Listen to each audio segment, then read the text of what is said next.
You're listening to the Effective Statistician Podcast, a weekly podcast with Alexander Schacht, Benjamin Pieske, and Sam Gardner, designed to help you reach your potential, lead great science, and serve patients without becoming overwhelmed by work. Today we are talking about the opportunities for data science in the pharmaceutical industry. A really hot topic, so stay tuned for this. There are already lots of different other episodes about data science, and we'll have a couple of more kind of methodological things coming up later this year about this area. So there's lots of other things you can learn about data science. I'm producing this podcast in association with PSI, a community dedicated to leading and promoting the use of statistics within the healthcare industry for the benefit of patients. Join PSI today to further develop your statistical capabilities with access to the video on demand content library, free registration to all PSI webinars, and much more. Head over to psiweb.org to learn more about PSI activities and become a PSI member today. Welcome to another episode of The Effective Statistician. Today I'm talking with Da-Cheng Liu from Boehringer Ingelheim. Hi, happy to have you on the podcast. Hi, Alex. Thanks for having me. Very good. You work in an organization that very much emphasizes the use of data science and data science applications in the pharmaceutical industry. How did you get into this area of data science, and what does data science mean to you? Thank you. It's a great question. It makes me reflect how I end up where I am now. So if I think, back in my college days, I studied mathematics in undergraduate when I was in China. And then after that, I actually spent a few years doing my master in the area of information system. Mm-hmm. So these two are kind of closely connected, the information system with what we call nowadays, information technology, data science. These are all connected. And mm-hmm. I remember, as part of the requirement to get my master's degree, I had to study this thing called a data structure algorithm. What is data structure algorithm? What does it mean? Well, it's basically, the types of data you would analyze, in a computer system, and then the typical algorithms such as sorting, those kind of things. Okay. Right? Okay. You can have a tree structure in the computer system, and how do you do things based on that data structure. So there are various algorithms attached to it. In my case, I actually I wrote a paper while doing my master. It's using the statistical methodology, a simple one, that mm-hmm. is to do the sorting. So I still remember it's basically about when you encounter a large data set and the distribution is usually unknown, right? And then your sorting mm-hmm. algorithm will suffer. So you have to turn that unknown distribution into something uniform. So mm-hmm. essentially you apply this inverse function of your cumulative distribution to turn it into uniform, and then that makes things so much faster. Ah. And after that, I went to US to study statistics. Okay. You can see that connection, right? And then after I got my PhD in statistics, I did a postdoc in Rochester, University of Rochester, and that was mainly about the mathematical modeling of immune system. And after that, I joined Boehringer Ingelheim. Okay. So and I always had a very strong interest, when I was doing my PhD in the area of computing, Bayesian computing and model selection in particular. So that was a very strong interest area for me. And all these things are really connected in terms of data science. Yeah. Cool. So if you would give a definition of what data science is, what would that be? Okay, this is a maybe if you would say who is actually a data scientist? What's the job of a data scientist? Okay. I think you may get many different answers from different people. I have to say that there are really two papers that really influenced me a lot in this area. One is the Leo Breiman's tool culture paper. That's very well known. And then there's another paper by David Donahoe. He wrote a paper, the Stanford professor. He wrote a paper, it's called 50 Years of Data Science. I tend to agree with the definition David Donahoe provided in the paper. He basically says data science is just a science learning from data, doing whatever you need to learn from data. People associate data science with big data, for example, with AI, machine learning, but I think overall there are just many aspects of data science.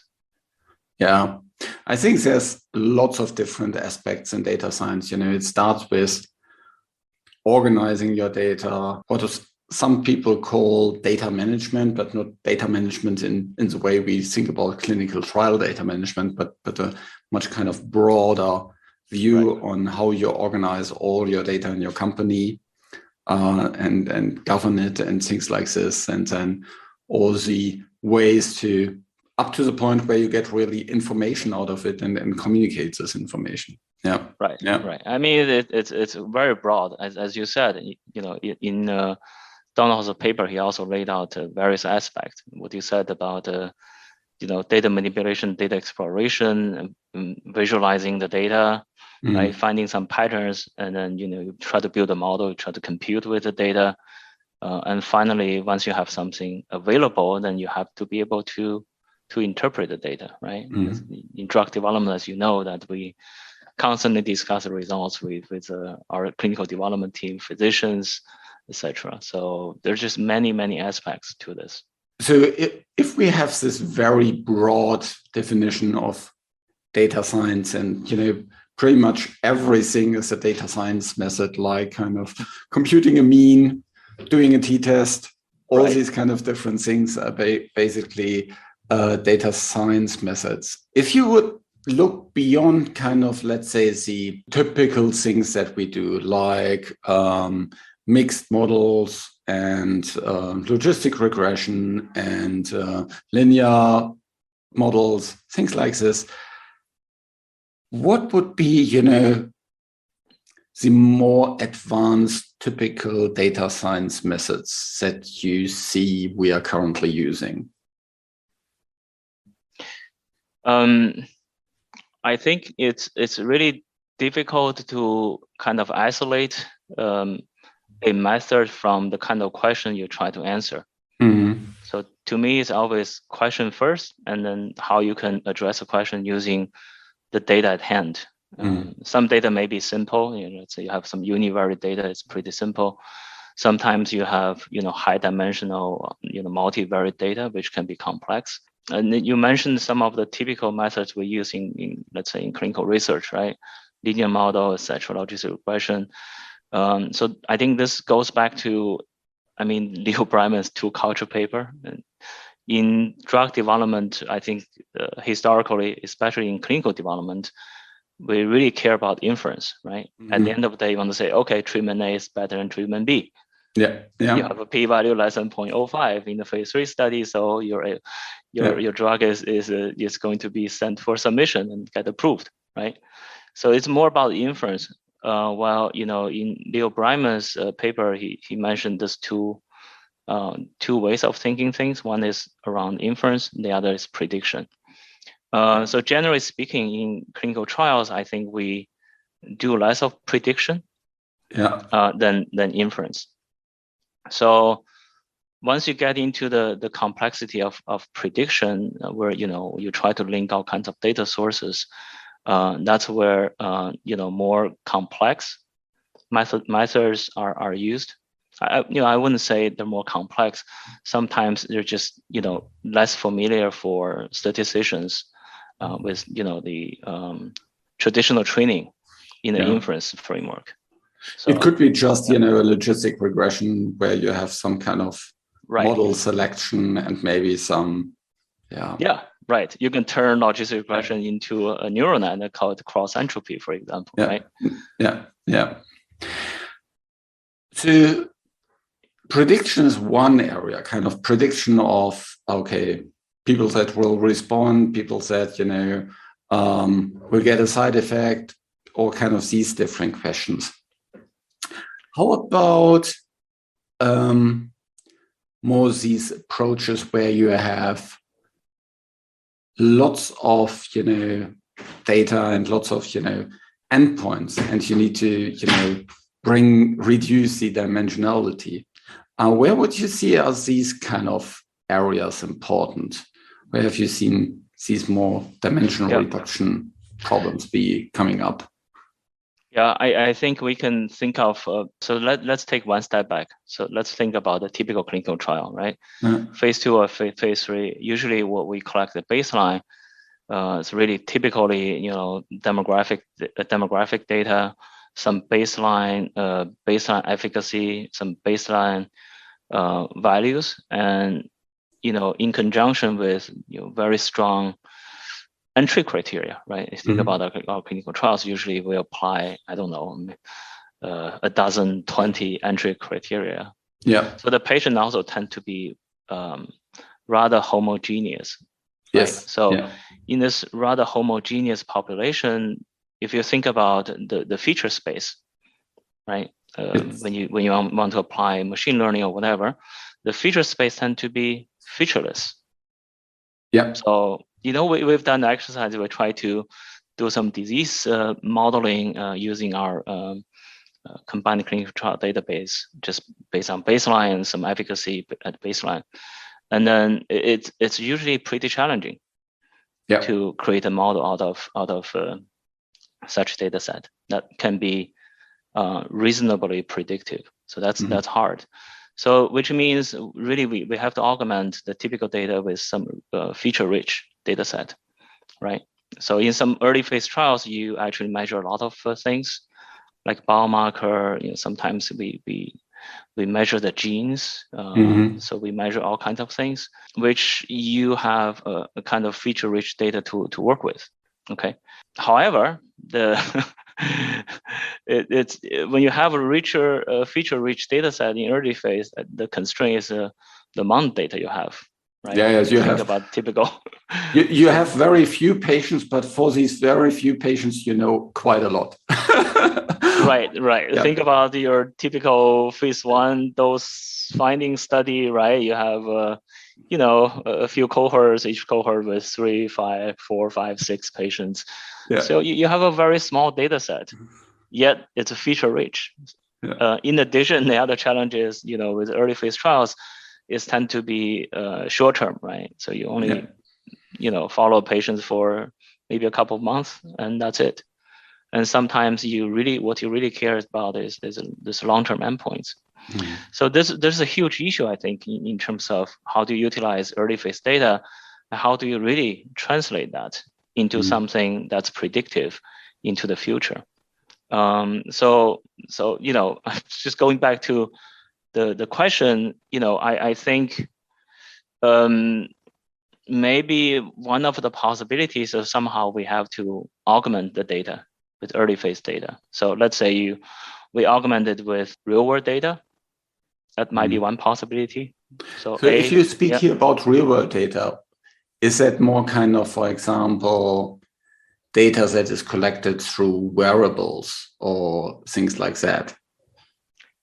I think that's part of the so-called real world data. If you look at the FDA's guidance document, that's considered real world data as well.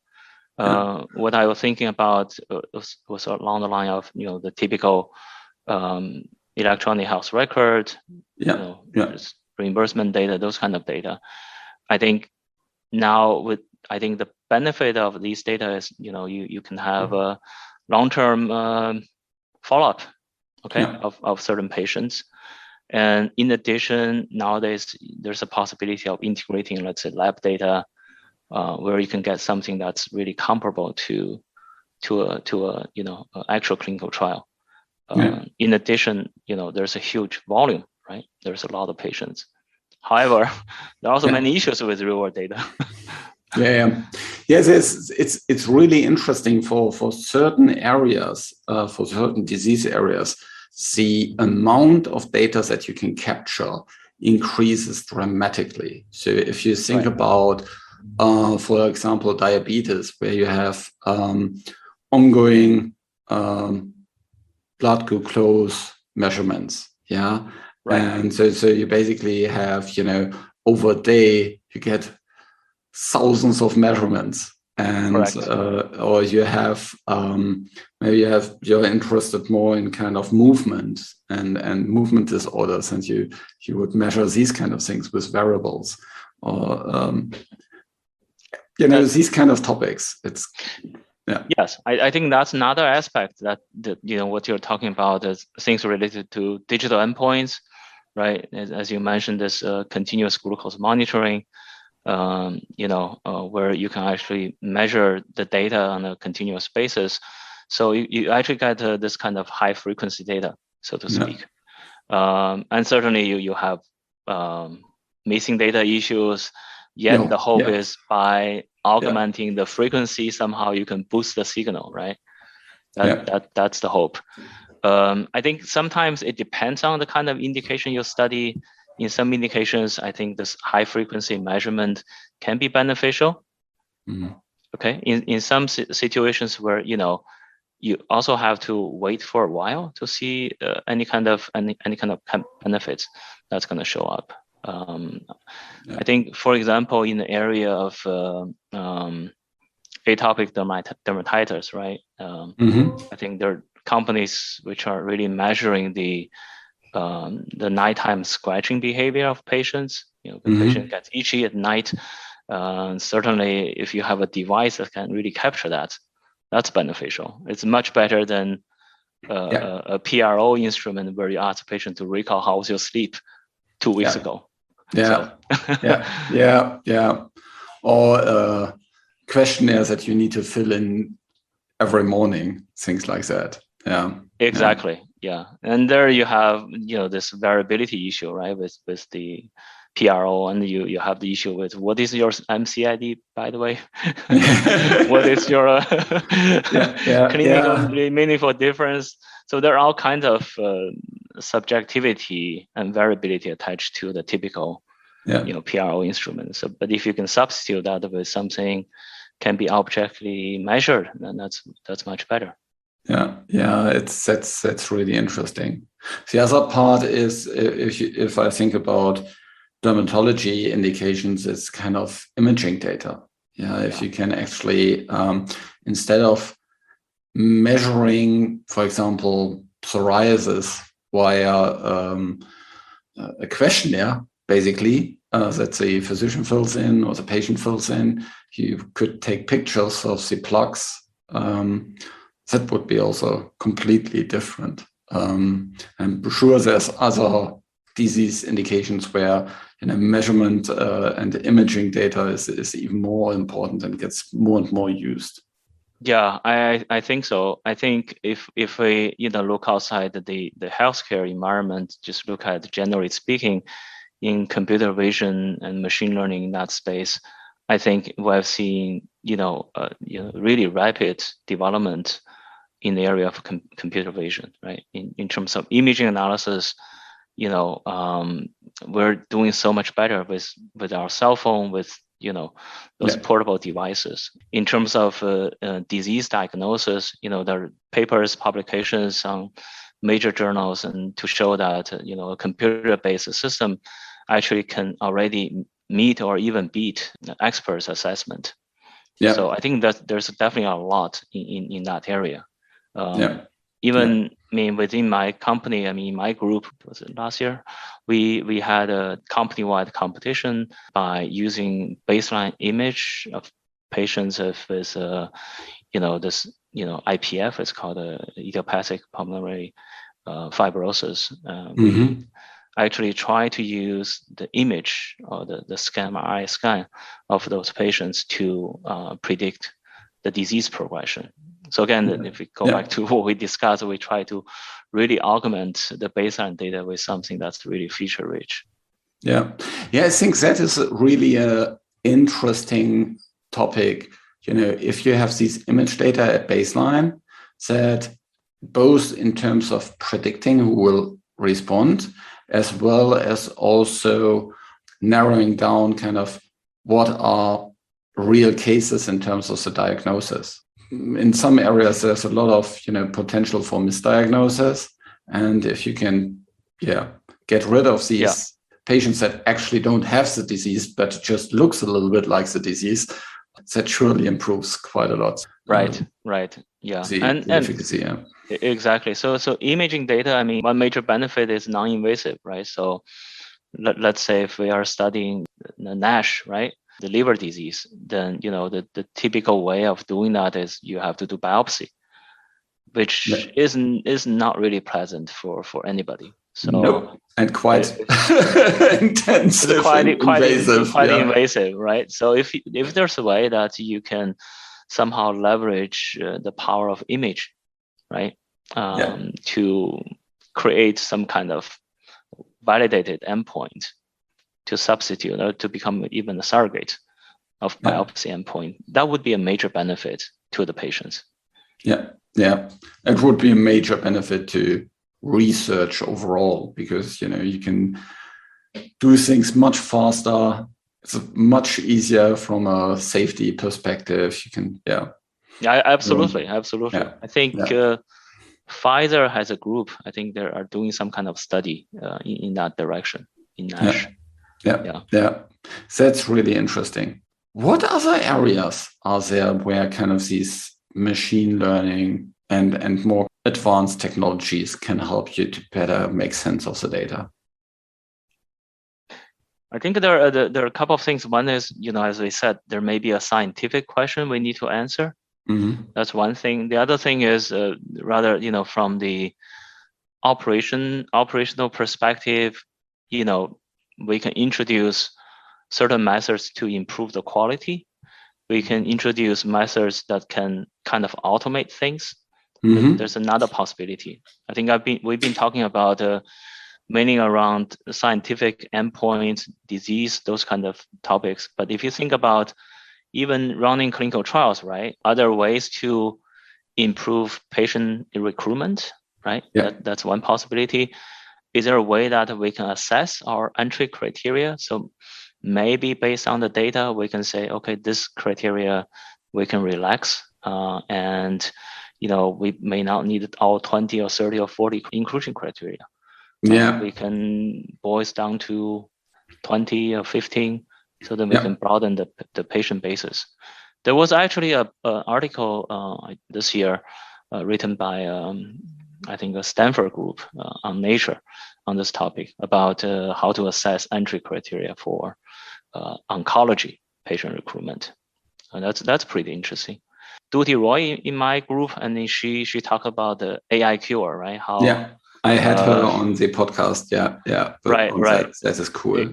Exactly. So AI Cure is this company which essentially use a camera to see if a patient is truly swallowing the drug, and then based on that to assign some kind of compliance a score. So essentially, Duty and her team did was to build a model.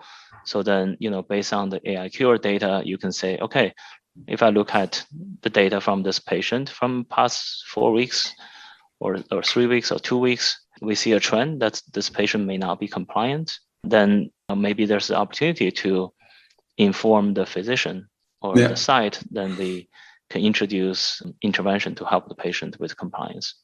Right. So that's about operational efficiency. Another thing I could think of is that, coming to the data management, biostat data management, as we said earlier, we have this SDTM, right, stuff. As an insider, it's it can be a little bit complicated. It can be error prone. Sometimes we have quality issues. So I think there are also possibility. Let's say, can we do something automatic? Maybe use natural language processing to automate this process and also reduce the error. that is interesting. So you basically use natural language processing to, for example, look for similarities and things like this. Yeah, so Correct. kind of have, don't know, the US spelling and the English spelling, or some the kind of a typo somewhere, and all these kind of different things that Right. potentially you can sort out, instead of in the past where you can just say is equal to or is not equal to.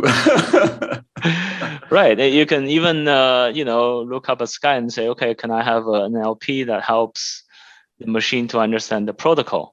Yeah. Somehow that can also help you with a lot of things downstream and try to make things more automatic. I mean, natural language processing, I think, is a really big area, because if you think about it, lots of the data that we have is text. Yeah. Correct. So if you think about what physicians write down in their notes, it's text. Yeah. Case reports. Yeah. And right. AE data, there's a lot of text in there. And if you think about, let's say, real world data, and just about all the social media stuff and things like this, and you want to better understand potentially certain trends out there, whether there's some kind of, is there a drug name associated with something that happens on social media, then all these kind of different things become really, really interesting. Yeah, that's right. So I think in the safety space, certainly, as you said, right, can you deploy a bot that can really help you to extract any safety signal of your drug? And in a typical clinical trial, right, if you think about the AE narratives that we have to manually prepare the AE narratives. It's many texts, right? So I think that's also where NLP may play a role. And if we are talking about real world data, there's a very rich information in physicians' notes, which unfortunately usually is not available to pharma. But I think, given the richness of the information, I know that some of the companies, they do NLP, they extract the information from the unstructured nodes and convert it into some kind of structured field, and it's also pretty useful if you think about some of the challenges we face with real world data. So very simple example, in real world data, you have this disease coding, right? The ICD-10 coding, but oftentimes that coding is incorrect. There's a research to show that the coding itself can be 40%, 50% incorrect, even for the term of diabetes. So we actually work with a group in Harvard. So they developed some methods to extract the information out of NLP, using NLP out of physicians' notes. And then they actually had actual physician to review the information to provide the right coding. And then you can build a model, right? Once you have labeled data, you can build a model to have a better coding than ICD-10.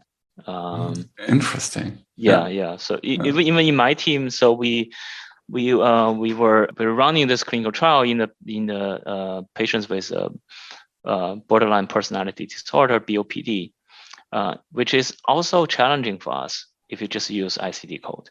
So we actually worked with a physician down in Mount Sinai. She did some case reviews for us, about 200, 300 cases. And she would label each case as, highly likely BOPD or unlikely, on a scale from 1 to 5. And then, our team actually built a model in conjunction with some of the labels in the real world data to have some kind of screening tool. So then we can deploy the tool at the investigational site, and then we can provide recommendations to the physicians. And these are the possible BOPD patients. So I think there are a lot of things to explore in this space. Yeah, absolutely.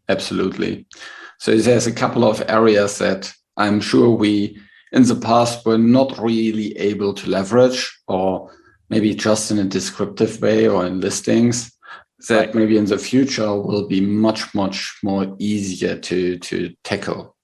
Speaking about the future, what do you think are the kind of areas where, will in the future can do much more because, we have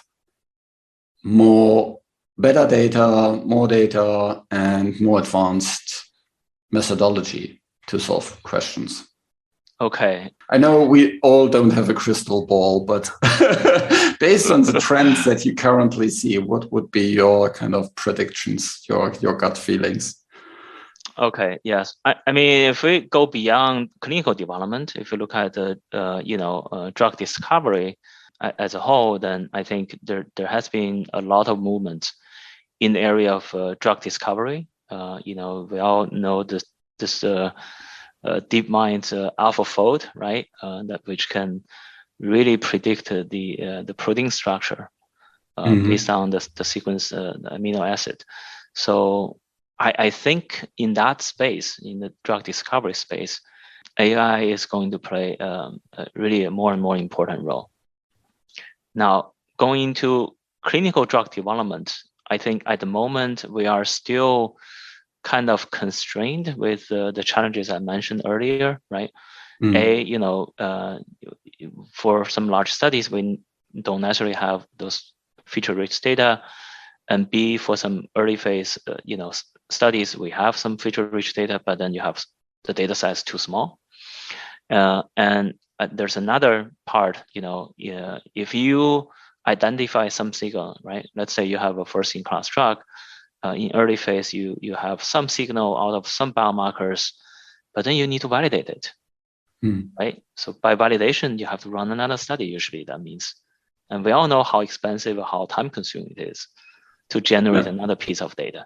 Yeah. So these are really the challenges. Nevertheless, as we talked about, right? There are some new types of data, such as imaging data, multi-omics data, which is also high dimensional. There could be sound data, which is high frequency. So these types of data, they do introduce new opportunities for us. So in the space of digital endpoint, I think we talked about it. I think there will definitely be opportunities in the area of digital endpoint. Just one recent example, I think Merck submitted their phase 3 program with I think it's cough medication based on the measurement of sound or cough through a device. That was submitted, I think, earlier this year. And I mentioned this, nighttime scratching behavior for the atopic dermatitis indication. Yeah. So it's coming in a way, and also what we don't see often, not publicized enough, is really in the early phase space, where these kind of data can help us to make decision. Either to continue, which means substantial investment down the road, or to stop early, which I think is equally important. Yeah.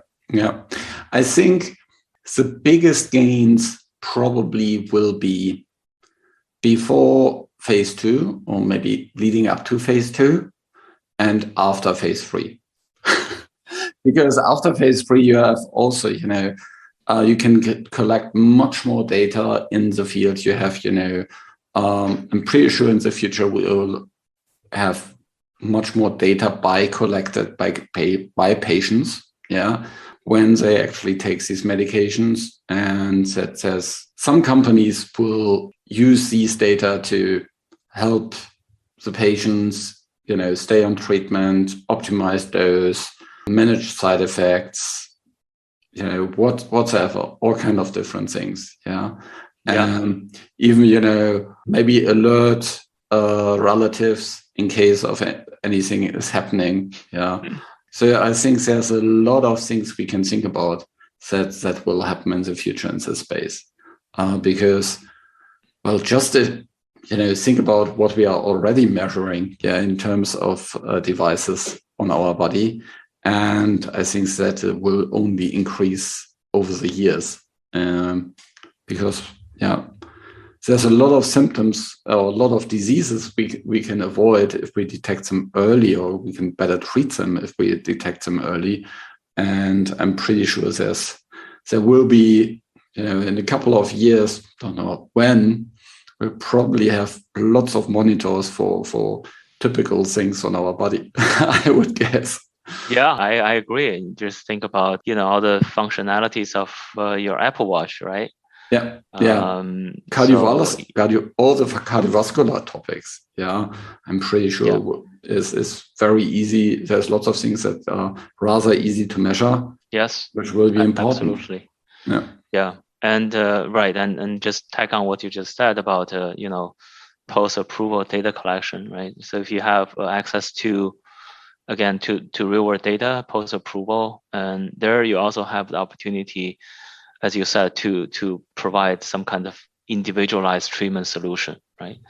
If you think about in the space of diabetes, let's say your company has a luxury of having all the classes of drugs, and if the database is large enough, and then maybe you can even develop algorithm to say these kind of patients should follow this kind of treatment pattern. If you fail this one, then maybe the next one should be, out of the 5 classes, you should be class number 3. You should do this, right?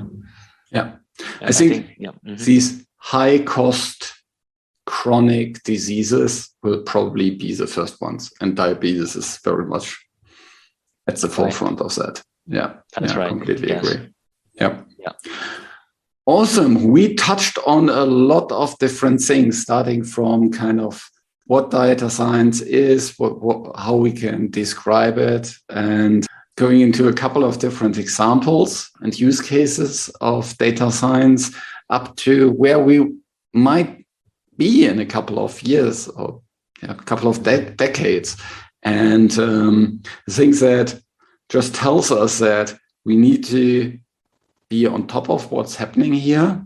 And there's a lot of opportunities for quantitative people like us to play a significant role here in this field.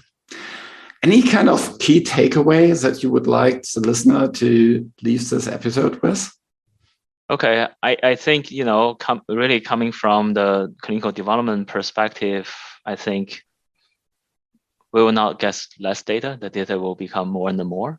Yeah. And in terms of types of data, again, there will be more of a variety coming along our way. So certainly, I see the importance for our profession as a trained statistician to really embrace all the changes. So it's not only about inference. Has a lot to do with prediction, modeling, automation. These are all relevant for us. Yeah.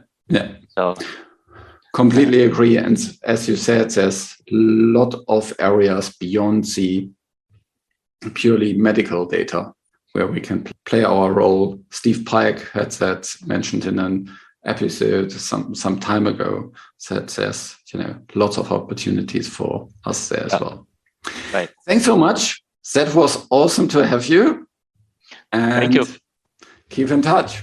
And for the listener, you'll find the links that Dacheng mentioned in the show notes. So check out all the show notes on theeffectivestatistician.com. Thank you for having me. This show was created in association with PSI. Thanks to Rain and her team, who helps with the show in the background, and thank you for listening. Head over to theeffectivestatistician.com to find the show notes and learn more about this podcast to boost your career as a statistician in the health area. Reach your potential, lead great science, and serve patients. Just be an effective statistician.